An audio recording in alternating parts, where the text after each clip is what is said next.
Hello everyone, and welcome to our Collaborative Action on Climate Change webinar. We're really pleased that you could join us today, so thank you. I'm Clara Bagnall-George, I'm from Elementa Consulting and I'm part of leading LETI, the London Energy Transformation Initiative. This event is hosted by LETI, UKGBC, RIBA, Energy Hub and CIBSE. So thanks again for joining. So first we have Richard Twinn, that's going to talk about the Advancing Net Zero campaign. Then we have Gary Clark, that's going to talk about RIBA 2030 climate action. And then we may have James Woodall from and Morrison talking about LETI, but he's having a bit of trouble connecting, so I might cover that. And then afterwards we're going to have the Q&A where Julie Godefroy will join us and Chris Grainger from the Energy Hub. So without further ado, I'll pass you on to Richard. Thank you very much, Clara. So good afternoon, everyone. My name is Richard Twinn. I'm a Senior Manager for Net Zero at UKGBC. Ed, if you could start my presentation, please. So thank you, everyone, for joining. I'm going to talk to you this afternoon about the Net Zero Carbon Buildings Framework that UKGBC has developed in collaboration with a number of organisations across the built environment. This piece of work was hosted under UKGBC's Advancing Net Zero campaign, which is kindly supported by the partners you can see at the bottom of this slide. Basically, Advancing Net Zero is about working out what is the built environment contribution towards the Paris Agreement. It was a campaign which was launched by the World Green Building Council in the wake of that agreement. And it's about setting targets for buildings. Now, World GBC have set a number of high-level targets under this campaign. They've said by 2030, all new buildings should be net zero carbon in operation, and that they should have 40% less embodied carbon than they do today. But then by 2050, we need all new buildings to be net zero whole life carbon. And this is the difficult bit. All existing buildings need to be made net zero carbon in operation. So that is no mean challenge that we have facing us. So in the UK, we convened back in 2018 a industry task group to look at what this term net zero carbon buildings actually means in the UK market, because you talk to 10 different experts and they will give you 17 different answers. So we brought together this task group, bringing together a broad range of companies from across the building value chain, also a number of supporting organisations. So what this task group published last year, so back in April 2019, was the Net Zero Carbon Buildings Framework. And before I get into the detail of exactly what it says, I just want to set out a few sort of overarching principles which help to inform what the final framework looked like. Overarching principles, firstly, polluter pays. Now, this has a number of different meanings to it. Firstly, is that all stakeholders throughout the life cycle of a building should do all they can to try and minimise the carbon impacts of that building, but also that responsibility should be taken for impacts as and when they occur. So there are a number of different implications to that, but probably the key one to note is that that means that you can't just simply offset everything up front and expect to be able to get away with it. Second point was around improving measurement and transparency. We all know that we have a performance gap that we need to deal with buildings, and we have very poor data related to embodied carbon. So we need to be measuring the way our buildings are performing, measuring what is going into our buildings, and being transparent about that data so that we can all learn. And thirdly, we need to encourage action today and tighten our requirements over time. So we don't actually know exactly what a net zero carbon building is going to look like in 2050.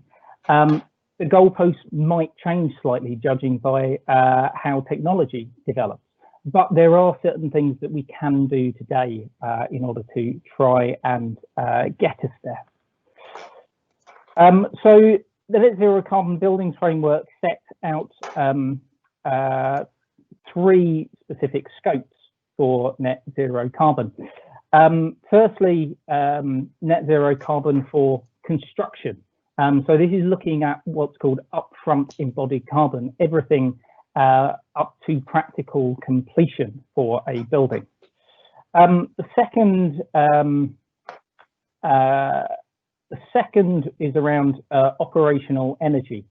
So looking at all operational energy in a building, not just regulated energy, but also unregulated appliances and plug loads as well. And the third scope we set out was around net zero whole life carbon. Now, this was one we said that we will need to do for the future because we couldn't actually get consensus last year on what you do with things like the embodied carbon of maintenance and repair and end of life as well. So this is something that we're going to need to work on as an industry over the next few years. But for now, the framework focused on the 2 biggest impacts around construction and operational energy. Now, in terms of the framework itself, it sets out a number of principles that buildings should follow in order to demonstrate that they are net zero carbon. The first of which is that you need to reduce your construction impacts. You need to be measuring what is going into buildings. So for new buildings and major renovations, you should be looking to measure construction impacts throughout the design and construction process and at practical completion. Do what you can to reduce those impacts. You also need to be designing for low energy use.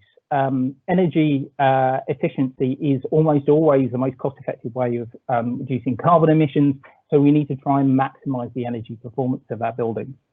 Thirdly, we need to increase renewable energy supply, so meet demand as far as possible through either on-site or off-site renewable energy through procurement. And as a last resort, offsets for any remaining carbon. So for new buildings and major renovations, you should be looking to offset any remaining carbon from the construction project at practical completion to achieve net zero carbon for construction. We also added in a line about public disclosure. If you want to claim your building is net zero carbon, you need to show you're working. So you need to share the data that you have used to get there. You need to get that third party verified and then publicly disclose that so that people can see what you've done. For buildings in operation and operational energy, it doesn't matter whether it's a new building or an existing building, you need to measure your operational energy use on an annual basis. You need to measure renewable energy generation and consumption. You need to then offset any remaining carbon from that balance. You then need to publicly disclose all of that detail in order to achieve net zero carbon in operation on an annual basis. The net zero carbon buildings framework, it set out those high level principles, but we didn't necessarily go into the detail around specific requirements for energy performance targets or embodied carbon targets, for example, because there is an awful lot more work that needs to be done.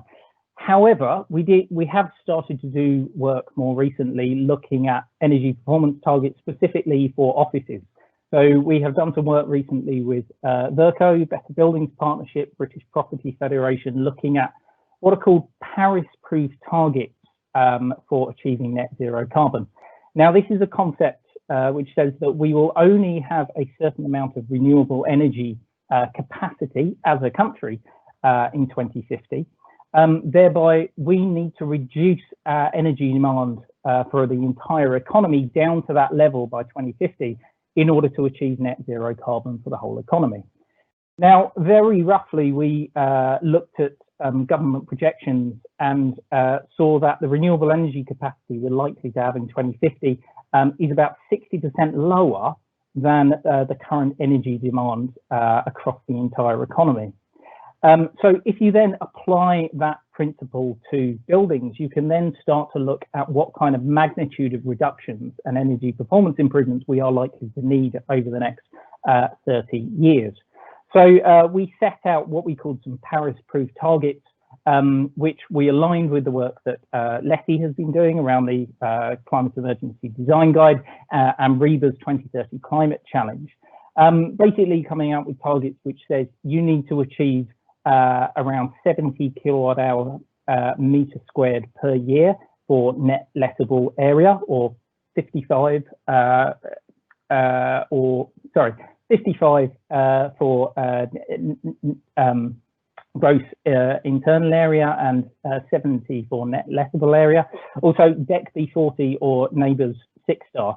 And we also set out interim targets to get down to those levels, because these targets are not just about new buildings, but they're also about bringing existing buildings down to those levels as well. Now, all of these resources, net zero carbon buildings framework, energy performance targets for offices, were all available on the UKGBC website, so you can take a look through.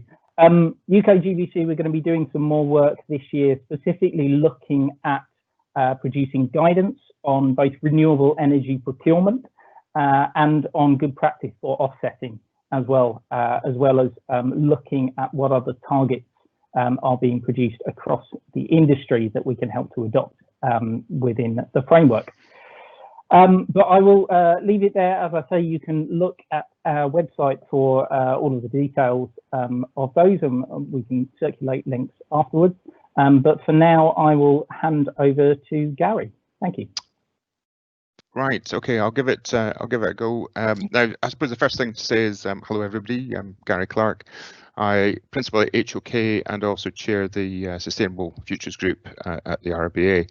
I think the first thing to say is really this is going to a first of hopefully many more collaborative events like this, where all the kind of key sustainable action groups really are presenting together. And I think it's important to say that there's kind of alignment between all of us. So my first slide really is it's a trajectories. It's all about trajectories. So it's I believe we're on a 4-degree path if we do nothing. So we've got to get to at least 2 degrees, as we know, by 2050, and ideally 1.5 degrees. And then this year, in terms of COVID, we're actually on line to reduce carbon emissions by about 8%. Now, we've got to do that for the next 9 years if we're to achieve this global target, but it's going to be a tall order. I took the BBC website in terms of how to control the spread of COVID. And then what I did is I just mapped it over in terms of actually what you need to do. It's exactly the same. It's a global emergency, and actually the curves, and especially the curve of actually flattening the curve, is actually similar for COVID. And actually, if you remember the old contraction and conversion curves from about 20 years ago, it actually follows pretty much the same. So instead of actually living within the or flattening the curve below the NHS capacity, we've got flatten the curve below Earth's capacity. And then really what it was is to show what we're trying to do in the 2030 challenge. So if we do nothing, it's a 4 degrees future. If we follow the UN and everybody's going to back goals in terms of, and also the UK government, in terms of a 2 degree, which is at 2050, but RIBA and all the organisations here are really trying to push harder. So we believe we can do it in 2030, and what that means is new and deep retrofit buildings have got to be net zero, and this is whole life net zero. This is what we're kind of pushing for. Now, the reason it's 2030 for us is we can't build any new unsustainable buildings, and we've got to leave ourselves 20 years at least to start to retrofit our 45 million existing buildings in the UK. So it's a tall order. The RIBA, we've kind of created all these guides last year, and it was basically the 2030 challenge was one of them. The RIBA Sustainable Outcomes Guide was the second, and then latterly in the last couple of months we've published the new plan of work. And really the main point here is that we, in the background, we have made sure we have kind of coordinated with UKGBC and LETI and others to make sure there's an alignment and we speak with one voice. It's very important, I think we do that. All our guides are aligned with the UN Sustainable Development Goals. All 17 really deal with an institutional, organizational, a region level. But what we try to do is create very sort of key metrics and outcomes, which are at a project level in terms of what we can manage in terms of architects and engineers. So we took these down to 10, and then we took those down to 8 outcomes. So I'm just going to go through each outcome very briefly. The first one is operational energy use, which is kilowatt hours per square meter. The second one is net embodied carbon, measured in kilograms CO2, again per square meter. The sustainable water cycle, which is trying to reduce potable water use as well as attenuate, provide attenuation for flood. Sustainable conductivity in transport, which is looking at the reduction of transport through in terms of digital conductivity, and we're actually doing this perfectly just now. Sustainable land use and ecology, which is balancing the land use, making the use of sites better, good health and well-being, sustainable communities and social value, and finally sustainable life cycle cost. And really the next slide was to sort of show how the new plan of work happens. So all these outcomes are embedded throughout all our plan of work. You start with these outcomes at the beginning of a project, and you help define those with your client in terms of stage 0 and stage 1. Then you integrate the outcomes into the concept, early concept, and that's stage 2, and you verify them and you reality check them throughout stages 3 and 4. And when you hand over to the contractor, then you're monitoring and reviewing, making sure those outcomes are going to be delivered. And then finally you hand over that building. And then you check the outcomes at the end of stage 6.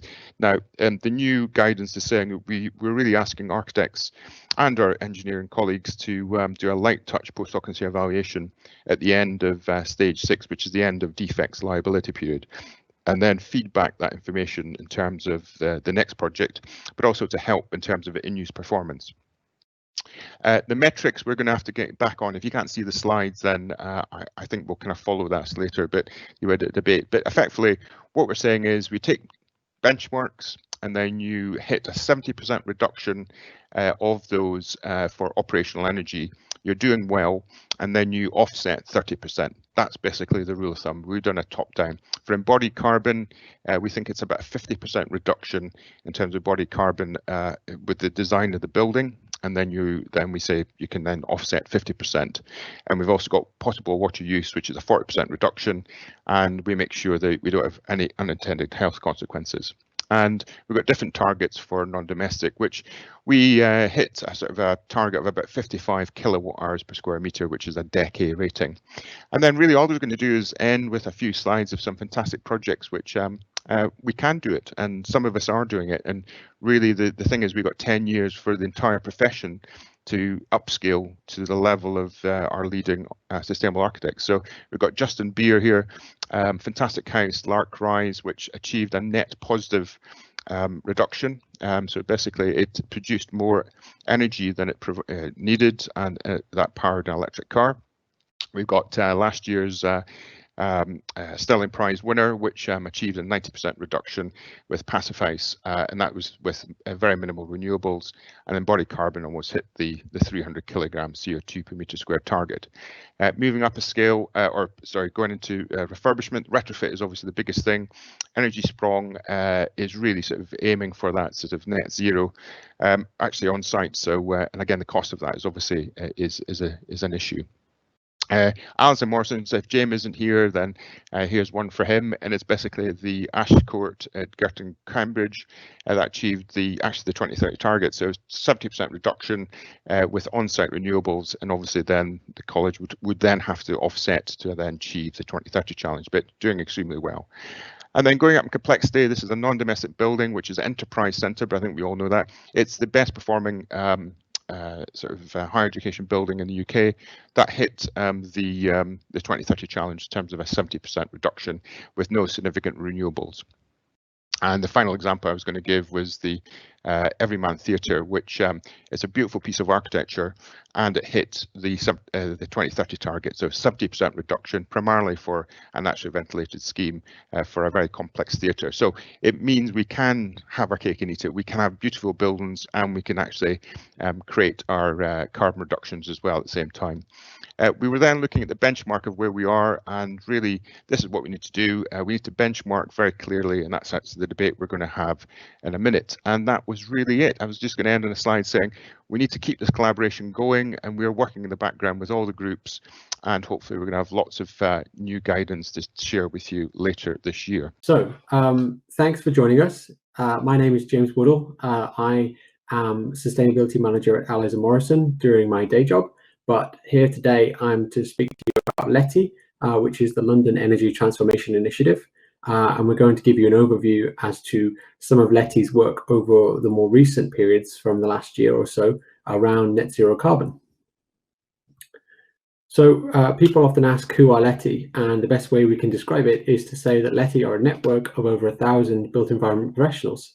So each member commits their time voluntarily to further some of the objectives of LETI, and we're made up of a broad range of disciplines, including everything from developers to engineers, architects, planners, academics, sustainability consultants, and contractors as well. So that's just a short sort of overview, but extends way beyond that too.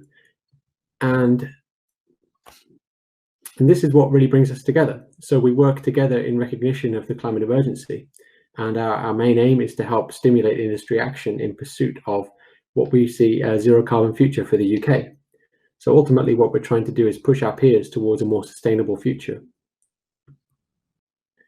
We do this in a number of ways, and some of those are shown on the screen there. So we hold regular engagement events, everything from up to a couple of hundred people in a space like the NLA when we presented our climate emergency design guide. We also do a number of smaller roundtable exercises on key topics to engage industry on things we feel are important. And we've released a number of key publications, which I'm going to speak to you about today.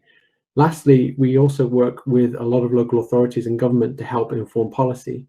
So we work across a spectrum of activity, really looking to help stimulate the industry in a number of different ways.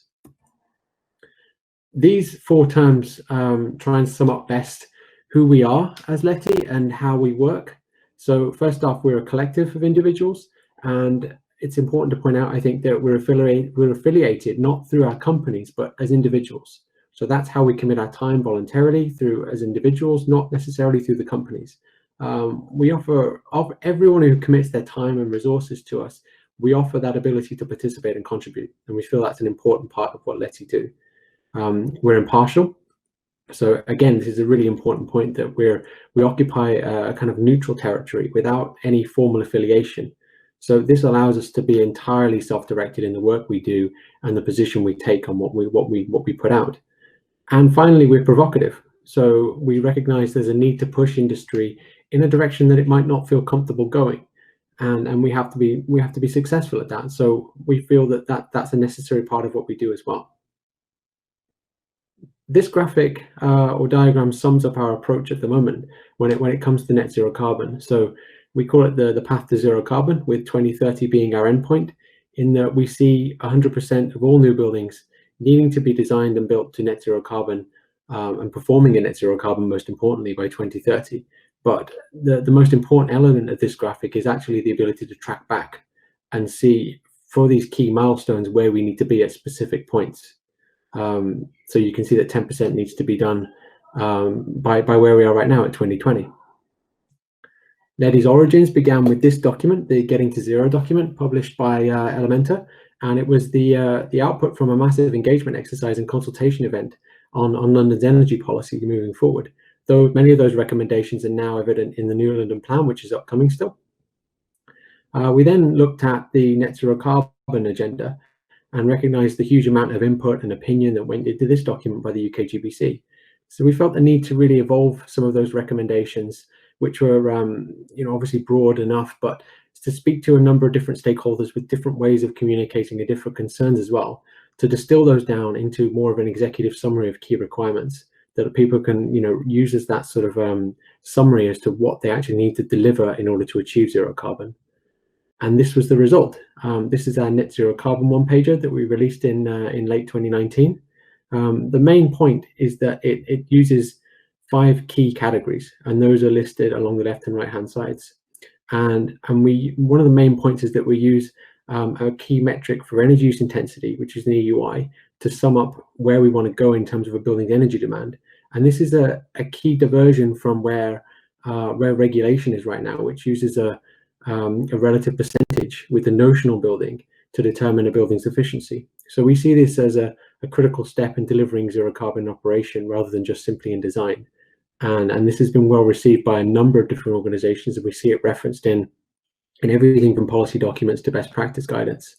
One of the biggest successes we feel of this document is its endorsement from a number of different organizations, many of which are shown there. And we see this as a really key example of where LETI's impartiality helps a number of organizations to back our work.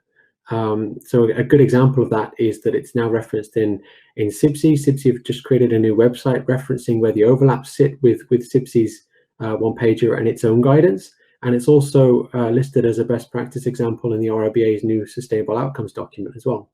So really good examples of how LETI can integrate within the built environment and good forms of collaboration as well with our peers.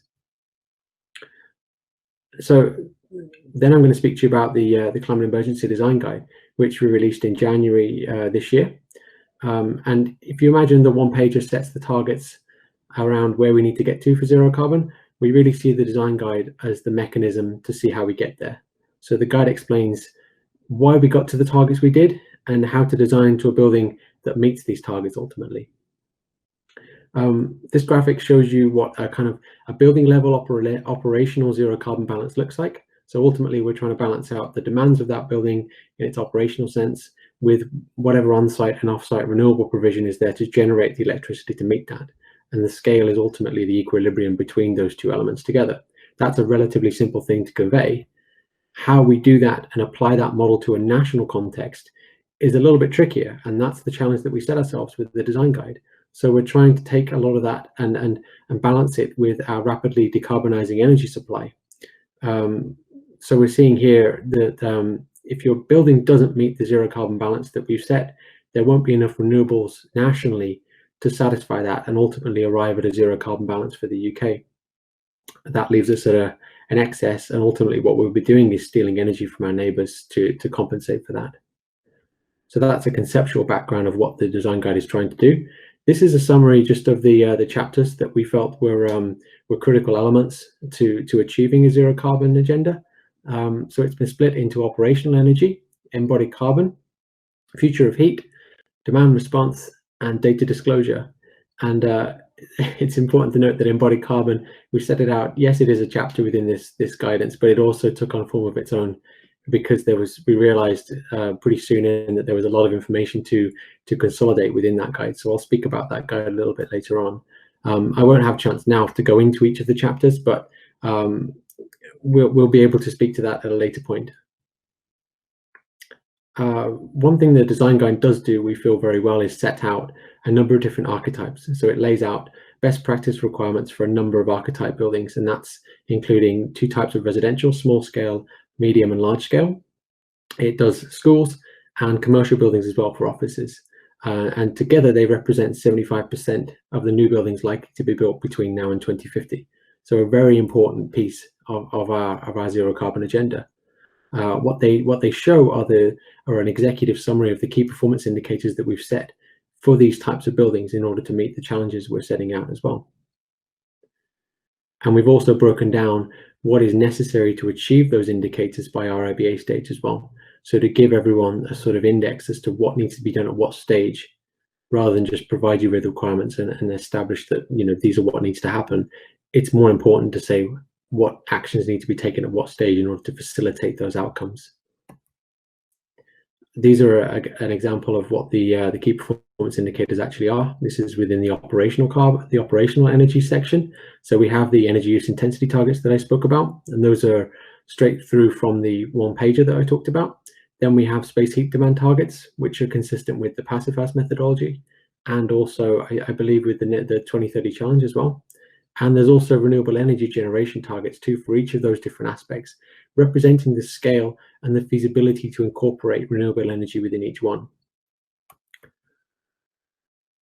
The guide also mentions how we get there. So what we did was a pretty comprehensive exercise, a modeling exercise, to not only say what the target should be at the top-down level, but also from the bottom up, looking at the building level, what needs to happen and how viable are each of those actions, but also how much impact do each of those variables have on achieving what we ultimately deem to be a zero carbon design.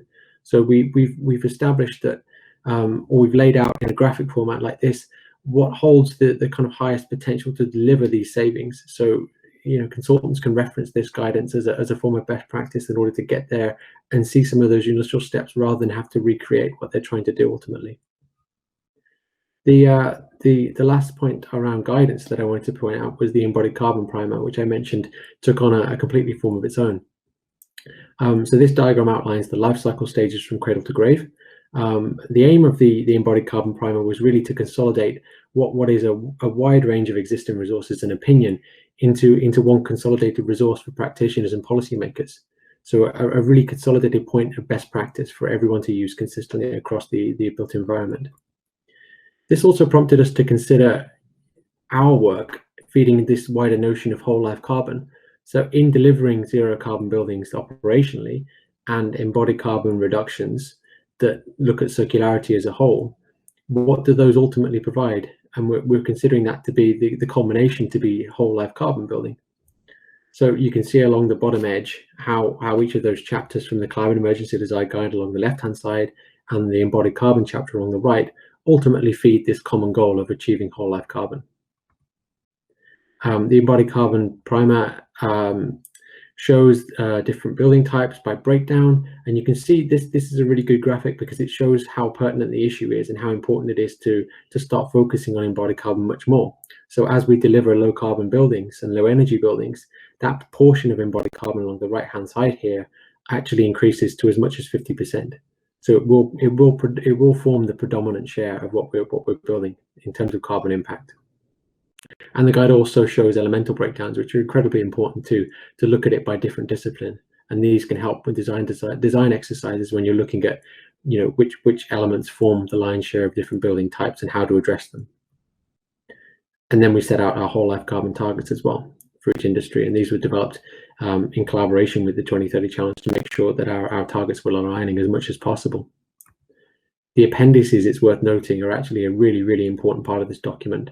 And whilst they might be rather large, they do provide a lot of that consolidated effort to make sure that everything is in here as a best practice guide for practitioners and everyone else to be able to learn from when we're looking at embodied carbon.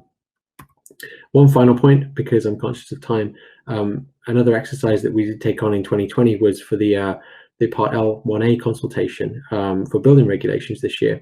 So what we were doing was gathering support here in opposition to what we felt were significant causes of concern in the consultation documents that were being circulated through our industry. And these concerns, whilst I'm not going to dwell on what they were, we felt that LETI had to play a prominent point in order to convey what we felt were the most pertinent issues for the rest of industry to unite behind, you know, and rebuff effectively back to government. So we created a lot of graphic language which was used by others really to help communicate a lot of these issues. And we've had some excellent feedback on how they've been used to help garner support and opposition to what we felt were inadequacies around what was proposed. That also received a lot of nationwide attention too. So we've been really, really pleased with the amount of attention that this advocacy effort actually garnered as a result. And you can see a lot of industry publications as well. And our letter of support that we sent to government was signed by over 1,000 signatories, and that includes 219 organisations. So a really, really fantastic effort that shows the impact that LETI is actually having on the industry at the moment and continues to have. So lastly, when we come to how to engage with LETI, first and foremost, we would encourage you to download the guides available through our website. If you are able to donate resources, then please offer and do so and get in touch. Ultimately, what we're trying to do is help spread the messaging that we're getting across here. If you have a project in mind that you think is able and willing to meet the challenge that we set out with the emergency design guide, then please consider registering it as a LETI pioneer project, and give your feedback as well. So we want these guides to be agile as they possibly can and open to feedback, and something that reflects the views of industry. So your feedback is really important to making sure they have impact. And finally, these are our list of our 2020 work streams. So we're not stopping there. We're continuing. And I won't go into any of these right now, but please do get in touch if you do feel that you want to help and contribute towards one of these work streams. Thank you. I think we'll move straight to some Q&A. But first, I'd like to introduce and let you hear a bit from our other panels on the group today. So we've got Julie from CIBSE.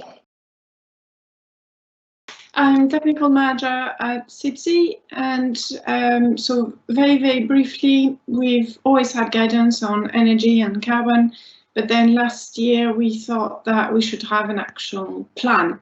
So we produced our climate action plan, which covers all sorts of areas. The most familiar face of CIBSE is our guidance and training, but we also have quite a lot in research, education, etc. So we try to identify what we need, what we were already doing and what we needed to do ourselves and with others. So for example, there are areas like higher education where we know we can't do it alone, and CBD we're working with the RIBA, etc. But that has been actually really useful. I have to say I'm going through the update now because it's going to be the annual one, and the longer it's been published, the more useful it is, because at the beginning you sort of know what you need to do, but it's a very good prompt that we need to keep going and that there's loads to do. One of the recent updates, as Clara said, is that we have put together a single page where we tell people what we think needs to happen and what guidance we already have available. I'll be very open to say that there's loads of areas where we don't yet have the guidance. For example, all things to do with demand management and electrical buildings in general. So we've created a working group on this, and there should be more coming. I'll put a link in the chat box, but one thing we were keen on is to show how that guidance not only relates to what CIBSE thinks, but also to LETI. So essentially, our guidance is structured around the one-pager definition. So you can see very clearly that CIBSE support the one-pager, and we agree with about 95% of it. So 1 or 2 points where we take a slightly different approach. It's more a layer of caveats than a disagreement, to be honest. So everybody can see clearly what CIBSE think, what the advice is, and where to get more information about it. I think I'll leave it to this and leave Chris to talk now. Yeah, thanks. Hello everyone. My name is Chris. I'm with the Energy Hub. For those of you who aren't familiar with the Energy Hub, we're a central government funded organisation. We sort of stem out of the BEIS local energy team. So there are 5 hubs across the country. So this is England only at the moment, but the main sort of emphasis behind the hubs is that we sort of sit between I guess this audience, if this audience is primarily sort of engineering and architects, and the public sector. So the idea from BEIS is that, you know, we primarily come from a consultancy background, and then we fill that gap maybe between consultancy work done for local authorities and being able to give the local authorities the power to take some of that work forward, so that the work doesn't sort of stall in that middle ground. So our primary objective is to help get that message across from one industry to the other and keep that message going within the local authority sector. So we are embedded in local authorities across the country, partly embedded within BEIS and the local authorities, to try and sort of really sort of embed that knowledge and transfer some of this knowledge that's being raised in these conversations today across to projects, you know, and policy that's being taken forward on a local authority level. Great, thanks, Chris.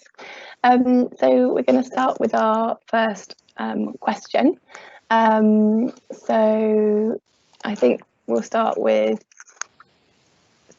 something that's been voted very highly, is with many companies producing their own life cycle assessment tools, can the panel provide some guidance on how they can get tools verified and talk more about life cycle assessments? Gary? I'll just unmute myself. Yeah, so yeah, hello everyone. Yeah, in terms of the embodied carbon, that is a big issue. I think there's quite a few tools out there just now, and then people are developing their own tools, and we're doing that in HOK as well. I think the main thing to say is that there's a piece of work being done in the background with obviously with RIBA, LETI, and RICS as well, where we're trying to map out what we need to include. So it's kind of baseline. So hopefully that's going to come out this year. So that will give you some guidance in terms of how we standardize our kind of methods of how to do this. But in the absence of that, then what I'd say is if you develop your own tools and you can share it with the whole life carbon network. So that's a group. It was set up by Simon Sturgis, but it's actually incorporating about 70 or so organizations now. So I think that's kind of the main point of call. But there is work in the background where they are looking at sort of comparing all the different tools on the market just now in terms of one click, obviously the Hawkins Brown tool, archetype tool. So I think watch this space. We're hoping to get our act together on that, and so we have a central depository. Okay, so great. Thank you. Our next question is on science-based targets. So there seems to be so many ways of reporting information on net zero, although they all do a similar sort of thing. How does this tie into science-based targets as well? And do you think offsetting is a bit of an easy way out, especially in the embodied carbon side of things? Maybe Richard, you can. Yeah, so I should probably take that one. Science-based targets is a bit of a different way of looking at carbon. Unfortunately, when it comes to achieving net zero and carbon reporting, there are numerous different ways that you cut it. For example, the UK Committee on Climate Change only looks at emissions within the UK, whereas things like embodied carbon for a building, which might be in the UK, will also look at the impact of imported carbon as well, so embodied carbon as the materials. So there are numerous different ways that you can cut it. Science-based targets takes a what's called a sectoral-based approach. So it looks globally at what sort of reductions are going to be needed, absolute reductions in emissions for different sectors. It then divides those up by countries, and then you divide it up by market share of the individual companies in order to look at what kind of absolute trajectory reductions are needed for a particular organization. Now that works for a particular purpose, but it doesn't necessarily work as well for buildings, because what you get out of science-based targets is a very neat curve going downwards from today to 2050. Whereas with buildings, it's a much more of a lumpy process. If you are a developer, for example, you're not likely to be building exactly the same building in consecutive years and just getting better at it. You will have lumps where you have portions of activity. So it's about making sure that we can look at it from an asset-based perspective, net zero carbon for buildings, as well as from an organizational and sectoral basis, which is more where the science-based targets fit in. And just a quick one on offsets as well. So yes, it is a bit of a get out, frankly, offsets, but they do potentially have a role to play in that we don't have all the solutions just yet. And therefore offsets can still act as a way of leveraging investment in the low carbon transition. So we need to make sure we get that right. And we need to make sure we're weaning ourselves off offsets by 2050, because they won't really exist in the same kind of sense by then. So they're something for now. They're a bit of a necessity, but we are going to need to move away from them. Great. Thanks, Richard. I think Chris was keen to come in on that one too. Yeah, it was just a quick follow-up point on offsets, I guess, sort of coming from London, where they're now sort of a mechanism that's used to authorities outside of London, I guess, originally more sceptical around offsets. it was just that point around the necessity for now and the value for now. So there are a lot of projects that the value of the offset may not be the true carbon cost. That, I think that's widely recognised, but there are a lot of projects, especially local authority projects, that might be very, very slightly short of viable, and a little bit of offset money puts them into that viable stage. So especially for now, offsets seem to have quite a big impact on the local authority side of making projects from unviable to viable, even though it might not represent the true costs. So there's some interesting stuff we're seeing there. So, Clara, can I just mention one thing? In this year, we are agreeing, fine-tuning our targets for different sectors with CIBSE and everybody on the call here. And I think the first thing to say is if you've got a building that's less than 3 stories in height and it's a rural or suburban location, I don't think there's any requirement. You can hit net zero on site. So I think when we sort of fine-tune our targets going forward, I'm keen to maybe have a geographical or a density sort of issue on that, because we can't, I think picking up the thing, if you can do it on site, there's no reason why you can't. Okay, so that's the main thing. So hopefully that will be tightened up in our joint targets later this year. Okay, Clara, back to you. Great, thanks. So I think now we're going to move on to retrofit. There's been quite a lot of questions on retrofit and what that means. We've got somebody saying, we've got 45 million buildings to be retrofitted in the next 20 years, assuming most of the existing building stock isn't net zero. So how are we going to do this? How are we going to retrofit 2 million a year? We've also got some questions on how does the retrofit first approach align with LETI? So I think it'd be really great to hear from a few people from the panel on what we're going to need to do to make sure that we do have these deep retrofits, what there are any challenges and how we can overcome them. So who would like to go first on that one? Richard, and then we'll have Julie.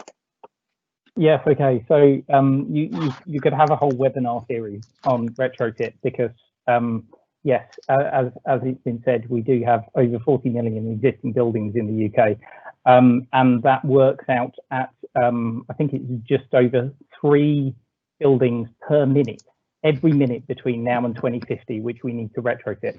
And that's if we go back and retrofit them only once. If you do things in stages, then that number increases exponentially. So this is a ridiculously large challenge, and we have been banging on about it for years, but it does need some kind of government coordination between this. It is a significant undertaking. Effectively, what we need to do is get everything to a stage where we can install low carbon heating, which means we need to work out what we can do with buildings to improve their energy performance to the level that it is viable to then install a low carbon heating system. Now, we don't have all the answers for particularly low carbon heating at the moment, because we're still unsure exactly what our energy mix is going to look like in 2050, to what extent it will be electricity, to what extent we'll be able to draw on hydrogen. We are just not quite sure yet. So the main thing to be pressing on with at the moment is simply reducing energy demand. Energy efficiency is the sort of no regret solution that we can start working with, and we do need to get up to retrofit rates of over 1 million a year very, very quickly. And I'll pass over to others who want to talk in more detail, I'm sure. I agree with Richard. And just to be clear, I think the reason why we focus on new builds so much is not that we ignore retrofit, is that we don't want to make the retrofit problem bigger by building new things that will need to be retrofitted later.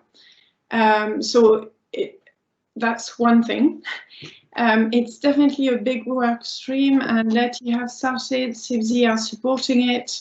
The big issue is not only the volume, but it's skills and competence, no doubt. At least now we have a pass for whole house retrofit, but it's still very, very niche in terms of the proportion of the marketed targets. There's one being developed in non-domestic, but it's not there yet. So for sure, we can't just do it in one go, and there may be unintended consequences about air quality, overheating, etc. So there has to be an iterative loop for sure. Retrofit is one of the big things that CIBSE are arguing about, which should be part of the post-pandemic recovery plans. I think most organizations have said the same. And one of the suggestions we're making is that maybe for example, some of the high-rise remediation works on high-rise buildings could be used to start to build that supply chain. It's just one suggestion. They may not be the most appropriate, but certainly there are works ongoing or that are going to happen in quite a lot of housing schemes now. What we don't want to do is have to revisit them in 10 or 15 years. Other suggestions are to start with a public sector stock. Personally, I think to some extent non-domestic buildings will be much easier to deal with. We don't have that big issue of heat. So housing, we can't just say public sector and offices. We have somehow to tackle housing. Building regs in housing haven't been updated forever.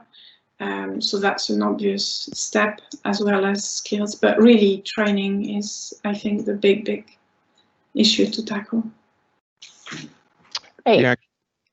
Yeah, Clara, I've just got two points, if I may, really quickly. First one is it's a retrofit first is very much part of what we're all saying. The AJ sort of campaign for that. Then there's an action group on this again, trying to define what we need to do and by when, and having practical guidance. So that's hopefully going to come out later this year. Just to say that before the lockdown, COVID, there was a budget for early from the government of about 8 billion for starting retrofit. Obviously, that needs to be multiplied by a couple of zeros to really make it meaningful. So hopefully, if Boris is listening, can you actually open the checkbook and let's kind of sort of do the recovery properly? Okay, Clara. I think Chris had something to add to that. Yeah, so only a quick point, seeing it from the sitting within a local authority and seeing, running that, okay, three whatever that stat was on how many per minute that needs doing, and the scale of it is obviously, we all know, like, phenomenal in the central government. So from a local government and a city point of view, there's some interesting stuff going on around. If you retrofit a whole city a bit and you take the whole city 4 or 5% in the next year. I mean, that in carbon terms, that's great. It's probably better than what I'm going to say next in carbon terms, but there is a piece around capturing imagination and bringing everyone with you. So if you retrofit the city centre or a small part of the city to all the way there, you may not be quite as good as doing 4.7%, but you capture that imagination. You really get everyone behind it, and people know what it is. So although the retrofit challenge is huge, there's some interesting stuff going where we can form these sort of retrofit islands and really get momentum behind it. Because for central government to make a big difference, it needs that sort of inspiration to drive it as well. Yeah, for sure. Would anybody else like to make any other comments on retrofit? No. I think it'd be good to go back to embodied carbon. I think I missed one of the most highest rated questions, which was all about embodied carbon. Are there targets? Should we set targets? Should this be government legislation? How are we going to move forward on this one? And I think also it's there's another question on how do the Advancing Net Zero, RIBA 2030 and LETI, are all the targets the same? So I think that kind of, they link together, because I would say that we've done quite a lot of work in the last year to make sure that our operational carbon targets are all the same. So our EUIs that we've been looking at are all the same across the organisations, because we've been collaborating on that over the last year. I think embodied carbon is slightly, from my point of view, we need to do a bit more work on that, and we have been, and we are at the moment collaborating on that. The LETI guides have embodied carbon targets in them. RIBA 2030 challenge has embodied carbon targets in them. They need to be slightly tweaked in order to get them the same, but I think it was really useful to have them published, because that means people can comment on them, and we can work out what they should be over the next 6 months or so. So yeah, I think Gary wanted to talk about embodied carbon targets. Yeah, sorry, just very quickly, and I'll hand over to Julie. Yeah, so the 2030 target, we did that quite quickly. We referenced a lady called Jane Anderson, who actually did a lot of the embodied carbon benchmarking back in the 2000s, so about 2005. It was a movement for innovation. Now, we used those previous benchmarks, which were sadly, they were still the kind of the best that we had then, and that's where we came from. But we overlaid with kind of new data, and it's around about 1,000 kilograms CO2 per meter squared. Now, the issue is in terms of what category or what module. Is it A1 to A5? Is it A to B? Is it A to C? Now, Jane went back, and we think it was A to C was where the 1,000 kilograms CO2 per meter squared is. Now, moving forward, that's where we said, right, let's this be bold, and let's go for a 50% reduction in 2030 for non-domestic buildings. So that's basically top down, right, just half it, and then we sort of try and work out how to do it later. But the work that's been done on embodied energy whole life modelling, and I think Julie's part of that as well, is actually looking at the modules, and it's not straightforward. So we'll be reworking our targets together. So when we revise, we will revise with LETI and CIBSE and everybody, so that we're all on the same page. So hand over to Julie. Yeah, it was just to pick up on the part of the question about legislation. I think this whole thing shows that we're not quite ready to legislate for that. We need to better understand what might be the right targets and what might be the best way to express them. There's, as Gary said, the issue of modules, but also of what type of construction. So 1,000 kilograms per square meter, I think Jane said, would actually be, for many housing types, way too high, and she would expect it to be around 300. So we do need to understand better, just as we wouldn't necessarily have the same targets for different building types. We need to understand how to categorize them, and ideally also obviously identify that some construction types ultimately should not have a different benchmarks. Maybe we should just avoid them together. But we're not quite there, which is why the London plan, I think, was a good outcome, in that in the end they are not setting a target, but they are requiring an assessment so they can gather the data, and they're also requiring an assessment at the as-built stage so that we can also understand the importance of the construction process and supply chains. At the moment, there are way too many assumptions for it to be legislated, I think. Sorry, if I could just quickly build on that. I think what's being done in the London plan is a good first step in terms of we need more data, and there are a number of other cities across the UK that are looking at doing something similar. But what we also need is certainty that there will be the introduction of targets at some stage. Now, this has only been intimated in London, but it needs to be set out quite clearly at a national level that it will be introduced, so that there is more encouragement for people to start to undertake them, start to understand these processes, and so that we can start to build up those databases so that we can have robust targets in place, hopefully in the next 10 years or so. Okay, Clara, just one fine tuning here. So getting into the modules a bit, I think that the data and the analysis in terms of modules A1 and 5, which is effectively winning the materials and then construction, is I think slightly better. I think where it falls down, I've heard, is when you start to kind of calculate the replacement and maintenance of things, and that's in module C. Module B is actually the operational targets as well, so that's in that one. So just a fine tuning. But having said that, when we looked at the analysis on Goldsmith Street, which was actually using a very good process, that was around about 300 kilograms CO2 per square meter, which then aligned with actually the Cork House as well, which is about 300. I can't remember the exact figures off the top of my head. And then there was another building we looked at around about 300. So, and they were predominantly timber buildings. So I think we've got to look at the best and see how we, from that, the analysis, and see, and that's our target really. So back to you, Claire. Sticking with the theme of embodied carbon, there's another question on how will embodied carbon assessments differentiate for site-specific variables? So do we think that we should set targets a bit, for just different building types, but also different sites? Could you have the same building at 2 different locations with different results if you need demolition with one of them, or you have varying ground conditions, or including logistics? So there's a question on how you do that. And then there's also another question on embodied carbon that's about how, have we or has anybody engaged with supply chain and manufacturers when setting these targets? Okay, so yeah, Gary, do you want to start? And then I'll start. Yeah, so the in terms of site specific, really good question. But this is where I think that you go into the long grass very quickly if you try and sort of do too many variables. So I'm sort of very much an architect's mind here. I just look at the big picture, and then so for me, I'd say this is why we're trying to go to total carbon. So it isn't kind of bits of carbon, it's just look at the entire thing and look at the analysis. And then really don't worry about too much of the benchmark and the accuracy in terms of that. Clearly, as Julie's saying, you've got to get the sector right in terms of the sizes, and some buildings perhaps shouldn't be built really. So in terms of what's the height of a building really can do in a climate emergency, and that's a kind of good debating point.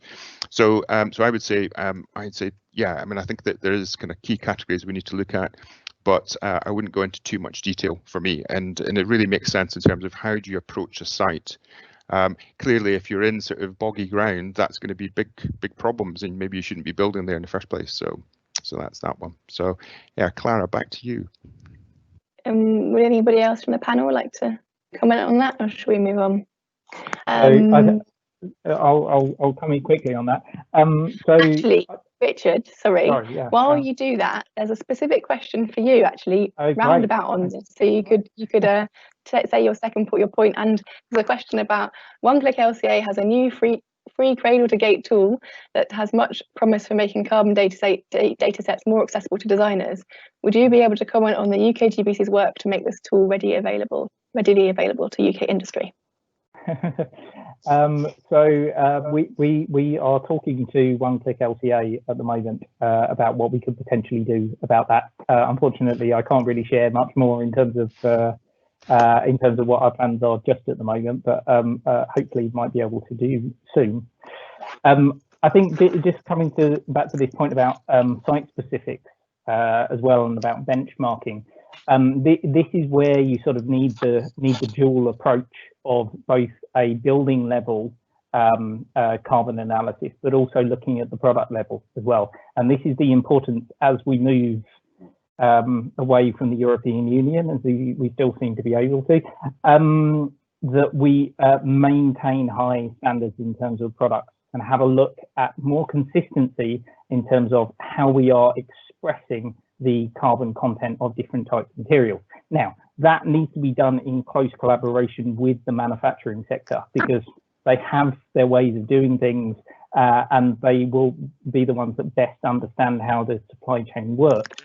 But you need to make sure you've got both the building level data there, so that you can understand the sort of strategic design decisions that you can take, prioritizing things like retrofit and the use of existing structures. But also, if you are doing a major renovation, your benchmarks are likely to be much more generous if you're working towards a planning condition. So you need to then look at the individual elements. You can't just splash out on something that's really high carbon because you're saving hugely on a structure somewhere. So it needs kind of that dual approach to make it work properly. Thank you.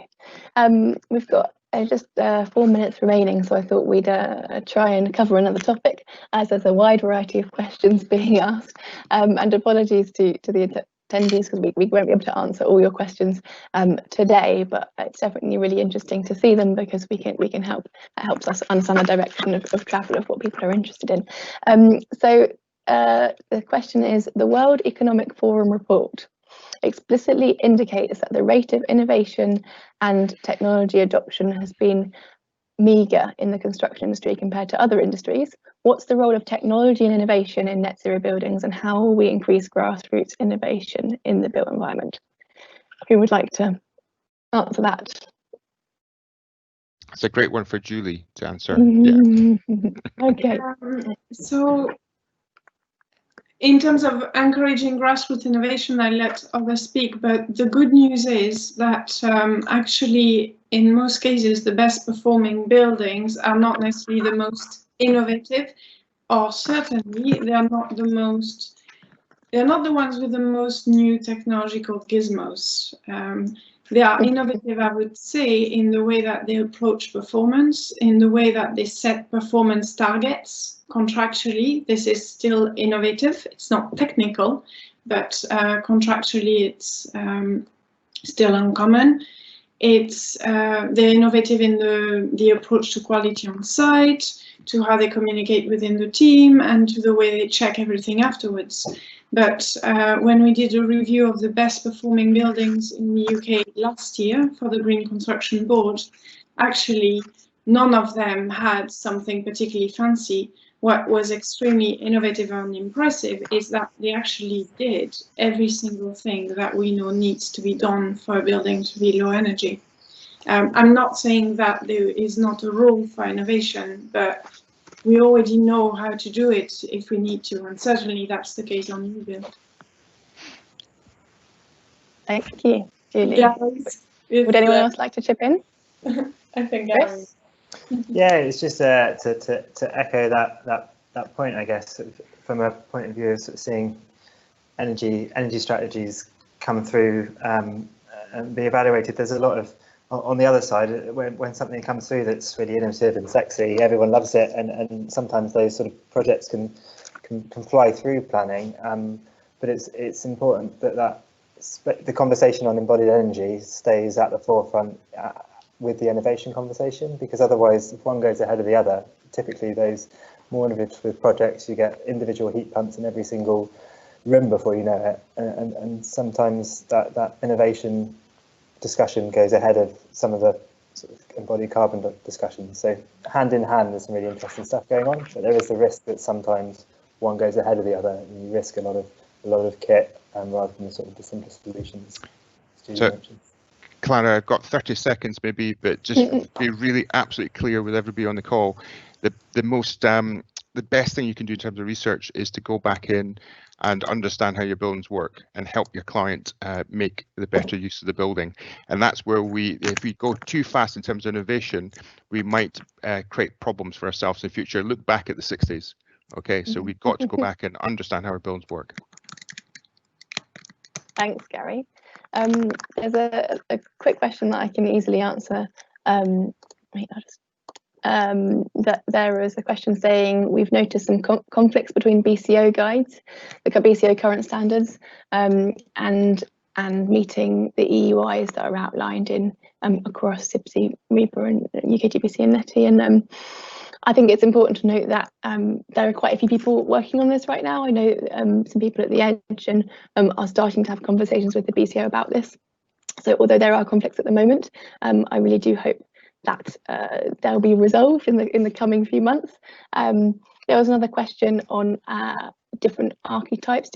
We've got EUIs for commercial schools and for office commercial schools and resi. And I think Richard, I think you were saying that there's some UKGBC are working on some other archetypes. Is that right? So we are planning to have a look in the next few months at whether there is something that can be done around the retail sector in particular, and then we'll look to go from there. Great. So and in addition, LETI's hoping to do some additional typology. So if you have some kind of deep knowledge about low carbon buildings that are, hospitality or various other typologies, then please do get in touch, because we're really keen to develop them as an industry. So just to add, Julie and I and our organisations are working on a common protocol that we it's kind of open source, so we can actually all share information on the same basis, and then really encourage everybody. What we're doing in terms of RIBA is encouraging people to use the CIBSE Energy benchmarking tool. So so not try and reinvent things, it's just kind of sharing information. Yeah, great.